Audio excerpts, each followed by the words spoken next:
ఆంధ్రప్రదేశ్ రాష్ట్రానికి లులు మాల్స్ రాబోతున్నాయి. లులు మాల్స్ అంటే మామూలు కాదు, సాదాసీదా మాల్స్ కాదు. ఆ లులు మాల్స్ వ్యవస్థాపక అధిపతి ఎవరంటే యూసుఫ్ అలీ. ఆయనకి మాల్స్ 22 దేశాల్లో ఉన్నాయి. ఆయనకి 25 హైపర్ మార్కెట్లు ఉన్నాయి, 24 షాపింగ్ మాల్స్ ఉన్నాయి.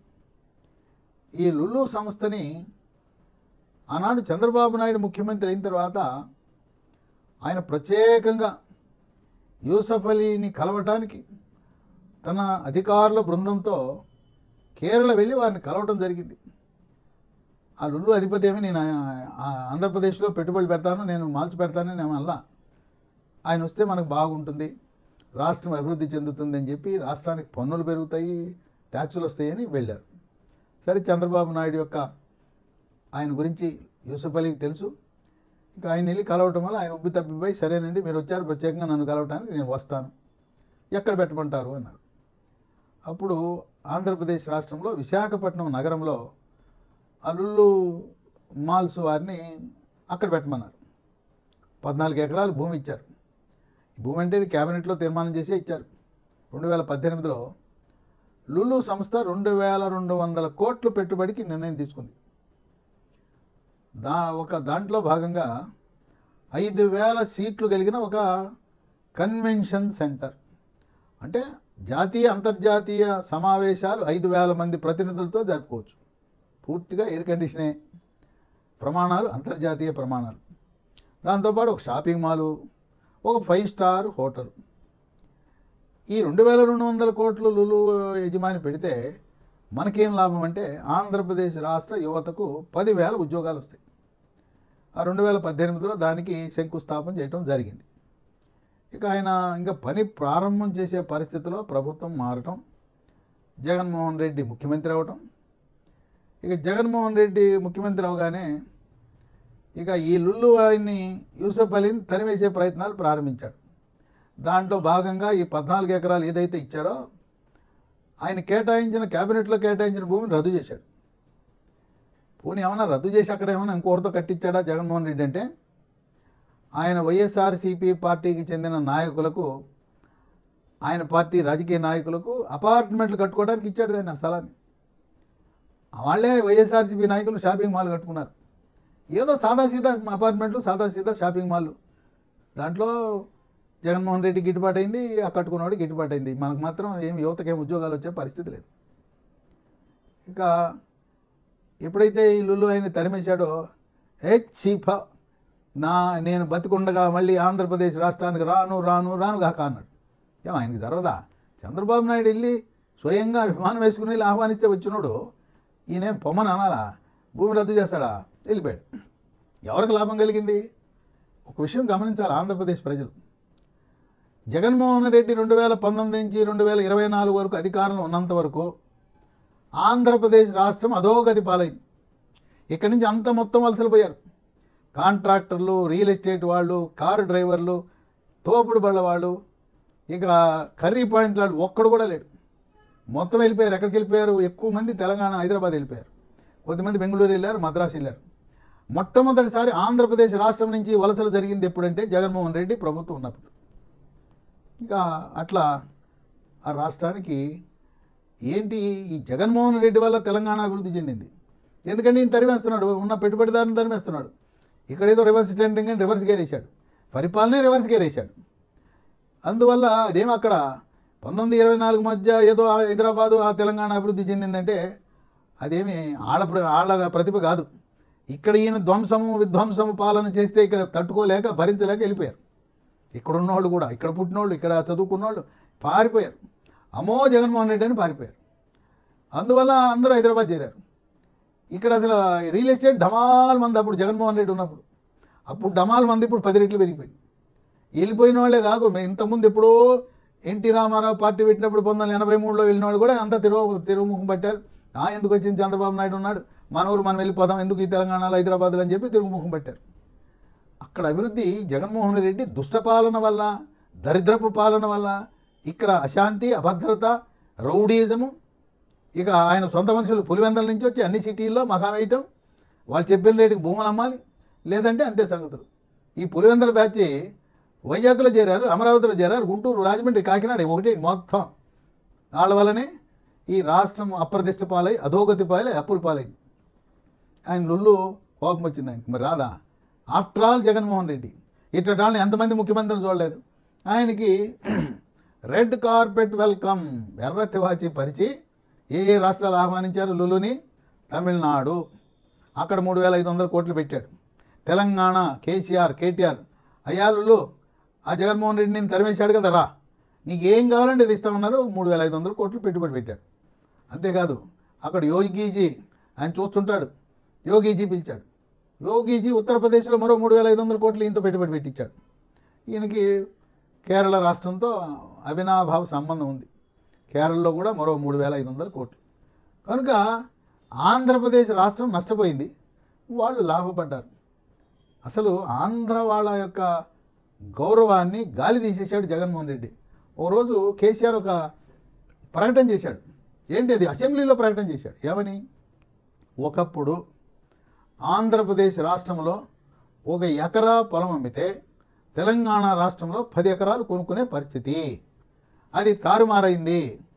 మా పరిపాలనలో ఇప్పుడు తెలంగాణలో 1 ఎకరం అమ్ముకుంటే ఆంధ్రప్రదేశ్లో 10 ఎకరాలు కొనుక్కోవచ్చు అని చెప్పి, ఆ విధంగా మా తెలంగాణ రాష్ట్రం అభివృద్ధి చెందిందంటే ఇక్కడ మంత్రులు కానీ ముఖ్యమంత్రి కానీ ఉలుకు లేదు, పలుకు లేదు. దాన్ని ఖండించిన నాదుడే లేడు. అంటే ఒప్పుకున్నట్టే కదా. అంటే తెలంగాణ రాష్ట్ర అభివృద్ధికి, హైదరాబాద్ అభివృద్ధికి పరోక్షంగా ఈ జగన్మోహన్ రెడ్డి దుష్టపాలన, ఈయన విధ్వంస పాలన వాళ్ళకు ఉపయోగపడింది. అదేం వాళ్ళ ఘనతేం కాదు. ఇప్పుడు మొత్తం ఎంత నష్టం జరిగిందో అంతా కూడా చంద్రబాబు నాయుడు వచ్చిన తర్వాత ఓ కేంద్ర ప్రభుత్వం చలవతో కేంద్రం నిధులు వరదలుగా వస్తున్నాయి. ఇక పెట్టుబడిదారులు అక్కడ దాకెందుకు, ఇక్కడ మల్లవల్లి దగ్గర అశోక్ లేలాండ్ వాళ్ళని చంద్రబాబు నాయుడు ఆహ్వానించి మీరు ఇక్కడ బాడీ బిల్డింగ్ యూనిట్ పెట్టమని స్థలం ఇచ్చి ఆయన చేయిస్తే జగన్మోహన్ రెడ్డి రాగానే వాళ్ళని ఇబ్బందులు పెట్టేశాడు, వాళ్ళు పారిపోయారు. బాబాయ్ జగన్మోహన్ రెడ్డి నాయన ఆయన దండం పెట్టి అశోక్ లేలాండ్ లాంటి సంస్థ పారిపోయారు. ఇట్లా ఒక్కొక్కళ్ళు పారిపోతుంటే ఏం చెప్పారు, ఒకరికొకరు మాట్లాడుకుంటారు కదా. ఇప్పుడు వాళ్ళ ఏం పరిస్థితి ఉంది? చంద్రబాబు నాయుడు ముఖ్యమంత్రి ఉంటే పారిశ్రామికవేత్తలు కలిసినప్పుడు ఫోన్ చేసినప్పుడు అక్కడ బ్రహ్మాండంగా ఉంది. చంద్రబాబు నాయుడు మనకు ఎవరితో సంబంధం అయితే డైరెక్ట్గా చంద్రబాబు నాయుడు దగ్గర కూర్చోవడం, ఆయన అధికారులకు చెప్పేస్తాడు, పనులు అయిపోతాయి. అసలు అవినీతి లేదు, అరాచకం లేదు, అక్రమం లేదు, ఏమీ లేదు. అంత బాగా ఉంటుంది ఆంధ్రప్రదేశ్ రాష్ట్రంలో పెట్టుబడులకు అనుకూలమైన వాతావరణం అని చెప్పి వాళ్ళు చెప్పుకుంటారు. ఇక లులుని తరిమేశాడు, అశోక్ లేలాండ్ తరిమేశాడు, మొత్తం పెట్టి కంపెనీలన్నీ బాబోయ్ అని పారిపోయారు. ఆ విధంగా కియా కంపెనీ చంద్రబాబు నాయుడు ఒక ప్రతిష్టాత్మకంగా తీసుకుని ఆ కియా కంపెనీ వచ్చిందంటే చంద్రబాబు నాయుడు వల్లనే. ఆయన కేంద్ర ప్రభుత్వంతో సమన్వయం, కియా యాజమాన్యంతో సమన్వయం. వాళ్ళు నీళ్ళు అడిగారు, ఆయన నీళ్లు మరి గాలేరు నగరి, అందరి నీవా ఆ ప్రాజెక్టులు పూర్తి చేసే క్రమంలో వాళ్ళు అడిగినట్టుగా పెనుకొండ దగ్గరలో వాళ్ళ కంపెనీకి దగ్గరలో ఓ పెద్ద రిజర్వాయర్ నిర్మాణం చేసి నీళ్ళు ఇచ్చారు. ఆ నీళ్లు లేకపోతే ఆ కియా కంపెనీ లేదు. వీళ్ళు వచ్చిన తర్వాత, జగన్మోహన్ రెడ్డి వచ్చిన తర్వాత ఆ కియా వాళ్ళు పునరాలోచనలో పడ్డారు. నాయనో రాక్షస ముఖ్యమంత్రి వచ్చాడు, ఇక మనం బతకనివాడు, ఎందుకులే విస్తరణ ఆపుదామనుకుని ఆపేశారు. అప్పుడు దాకా ఏముందో అది పెట్టుకున్నారు. ఇంకా ఇబ్బందులు పెడితే మొత్తం మూసేసుకుని బెంగళూరుకో కర్ణాటక వెళ్ళిపోదామనే ఆలోచన కూడా కియా వాళ్ళకి వచ్చింది. ఇటువంటి దుష్ట పరిపాలన, రాక్షస పరిపాలన, రావణాసురుడి పరిపాలన మనం భవిష్యత్తులో మనం బతికుండగా చూడబోము. మళ్ళీ లులుని చంద్రబాబు నాయుడు ఫోన్ చేశాడు, అయ్యా యూసుఫ్ అలీ రండి ఒకసారి కలుద్దామంటే ఆయన వచ్చాడు. వచ్చినప్పుడు ఆయన ఆనందానికి అవధులు లేవు. చంద్రబాబుజీ మీరు పిలిస్తే నేను రానా? మీరంటే నాకెంతో గౌరవం. దేశంలో అనేక మంది ముఖ్యమంత్రులు చూశాను, మీలాంటి వారు ఉండబోరు కూడా. మీ ప్రేమ, మీ అభిమానం, మీ ఆప్యాయత, మీ ఆదరణ అమోఘం అని చెప్పి ఆయన, నేను ఈ ఒకటి కాదు ఈసారి 3 పెడతానన్నాడు. 3 చోట్ల పెట్టేస్తానన్నాడు లుల్లు ఆయన. ఇంతకుముందు విశాఖపట్నంలోనే పెడతా అన్నాడు. ఇప్పుడు విశాఖపట్నంలో అక్కడ భూమి కేటాయింపు రాష్ట్ర కేబినెట్ నిర్ణయం తీసుకుని ఇచ్చేశారు. ఆ జగన్మోహన్ రెడ్డి ఆ 14 ఎకరాలు ఈయనకి ఇచ్చిన భూమిలో ఆ పార్టీ వాళ్ళకి ఇచ్చేశాడు. ఆయన అమ్ముకున్నాడు. ఏదో పార్టీ వాళ్ళు వీళ్ళు కలిపి ఆలోచపడి లాభపడ్డారు. ఇప్పుడు ఇచ్చిన భూమిలో 8 స్క్రీన్ల ఐమాక్స్ థియేటర్లు, హైపర్ మార్కెట్, తర్వాత షాపింగ్ మాల్ కట్టబోతున్నారు. ఆయన లుల్లుకి డబ్బులు ఉన్నాయి, సంవత్సరంలో గట్టిపారేస్తాడు. 10,000 మంది యువతకు ఉద్యోగాలు వస్తాయి. ఇక వైజాగ్తో పాటు నేను మన రాష్ట్ర రాజధాని అమరావతిలో కూడా కడతానన్నాడు. కట్టమన్నారు. మరి ఆధ్యాత్మిక కేంద్రం ఒకటి. మరి చూడండి, ఆయనేమో యూసుఫ్ అలీ లుల్లు, ఆయన ఉండేది గల్ఫ్ దేశంలో. మరి సామాన్యంగా అటువంటి వాళ్ళు తిరుపతి అంటే ఒప్పుకోరు. తిరుపతిలో కూడా ఆయనే కడతానన్నాడు. సాధారణంగా ఈ క్రైస్తవులు కానీ ముస్లింలు కానీ తిరుపతిలో ఏదైనా కట్టమంటే తిరుపతి అంటారు. ఈయనకి అది లేదు. చంద్రబాబు మీద గురుత్వం, ఆయన అంటే గౌరవం. ఎగ్దమ్ ఒక దెబ్బకు 3 చోట్ల ఆయన వచ్చి కడుతున్నాడు. ఈ రకంగా పెట్టుబడుల పరంపర ఉంటే ఇంకా ఆంధ్రప్రదేశ్ రాష్ట్ర ప్రజలకి ఎటువంటి ఇబ్బందులు ఉండవు. ఆయన మాట చెప్పాడు చంద్రబాబు నాయుడు. 5 సంవత్సరాలలో 20 లక్షల ఉద్యోగాలు యువతకి ఇప్పిస్తానన్నాడు. దమ్ముగానే చెప్పాడు. ఇప్పటికే 8 నెలల్లో 5 లక్షల ఉద్యోగాలు వచ్చేసినాయి. ఇంకా 4 ఏళ్ళ పైన ఉంది. కనుక ఆయన చెప్పిన మాట నెరవేరుస్తాడు. 20 లక్షలు చూడండి, 2028 డిసెంబర్ నాటికి ఆయన ఇచ్చిన మాట చాలా సీరియస్గా ఉన్నాడు. ఇప్పుడు సాదాసీదా ఏదో వచ్చి జనాన్ని కలుగుతూ ఆయన లైన్లో నిలబడి ఆయన కలవడానికి వస్తారు. కానీ ఆయన సమయం అంతా కూడా ఎవరికి ఇస్తున్నాడు? ఎవరైతే స్వదేశీ విదేశీ పెట్టుబడులు పెడతారో వాళ్ళ ద్వారా యువతకు ఉపాధి అవకాశాలు వస్తాయో, ఎవరైనా కూడా నేను నా కంపెనీ పెడతా 1000 ఉద్యోగాలు, నా కంపెనీ ద్వారా 5000 ఉద్యోగాలు, లేదు ఏదో ఒక విధంగా సేవారంగం ద్వారా నేను ఉపాధి కల్పిస్తాననే వాళ్ళకి ఆయన కూర్చోబెట్టుకుని మాట్లాడుతున్నారు. బాధాకానీ లేవు. రాష్ట్రానికి మీరు ఏ రకంగా ఉపయోగపడతారు, రండి మాట్లాడండి, మీకు ఇస్తానంటారు. ఆ విధంగా ఈ లుల్లు మాల్ చరిత్ర, ఈ జగన్మోహన్ రెడ్డి ఎవరినైతే తరిమేశారో ఆ తరిమేసిన కంపెనీలన్నీ వెనకొచ్చేస్తున్నాయి. అశోక్ లేలాండ్ ఆయన పూర్తి చేసుకుని ఆఖరి దశలో దుకాణం మూసుకుని వెళ్ళిపోయాడు. ఇప్పుడు వచ్చేసాడు అశోక్ లేలాండ్ కంపెనీ. అశోక్ లేలాండ్ వాటదా? వాళ్ళ జగన్మోహన్ రెడ్డి తాత రాజారెడ్డి కంటే ముందు ఉన్న కంపెనీ అది.